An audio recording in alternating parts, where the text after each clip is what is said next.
I tapped my subway card on the way out and accidentally charged the fare to my wife's linked payment account. I'd barely stepped out of the station before two officers shoved me to the ground, telling me I was suspected of embezzling company funds. They hauled me in for a full day of interrogation before I finally pieced it together. My wife's male assistant had reported me. He even called me afterward. "Mr. Fox, I'm the one who filed the report. Why weren't you spending your own money? Why did you charge it to Ms. Henson's account? How is that any different from stealing? Ms. Henson earns every cent with blood, sweat, and tears. That money isn't for you to blow however you please. Consider today a lesson. From now on, I will be managing all of your expenses. Every single dollar you spend requires a formal company request submitted to me. You can only use the money once I approve it. Oh, and your monthly spending cap is $70. You've already spent $69.95 today, so don't even think about spending another cent this month." I listened to him, so serious, so pleased with himself, and laughed. The kid had been at the company for 6 months. Just because my wife spoke politely to him, he'd started managing everything on her behalf, acting like he was her personal steward, but he had no idea. The company was mine. Every dollar in my wife's bank accounts was mine. Even his salary came out of my pocket. And his precious Ms. Henson was nothing more than a Cinderella who'd married up into my family. Who gave him the right to manage my family's money on my wife's behalf? The officers heard every word Julia Swanson said through the phone, then looked at my screen showing the linked payment notification. Subway fare, $1.90. Their faces went dark. They offered me a formal apology and assured me they would notify my wife's company about their employee filing a false police report. But I didn't have time for any of that. I rushed to the hospital. My mother had been scheduled for surgery the previous afternoon.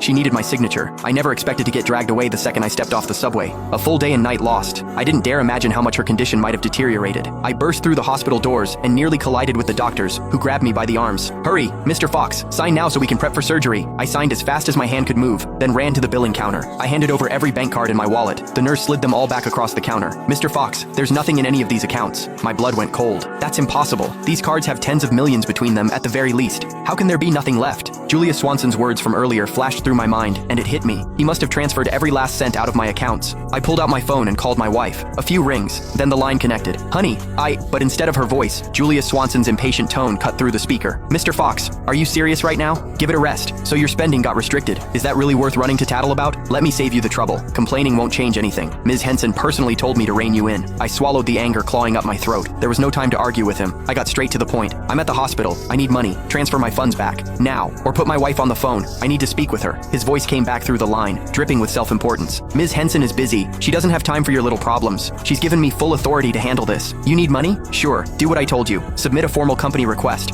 Once I approve it, the funds will be released. Oh, and just a reminder, you've got exactly $1 left in your monthly allowance. Don't bother requesting more than that." The pain in my stomach was unbearable. My face had gone white. I finally snapped, shouting into the phone, "I told you, I'm at the hospital. My mother is in critical condition. She needs surgery, and they're waiting for payment. The card I used wasn't Sheila's. It was mine. Transfer the money back into my account right now, or I'll report you for theft." Silence on the other end. A few seconds passed, then the line went dead.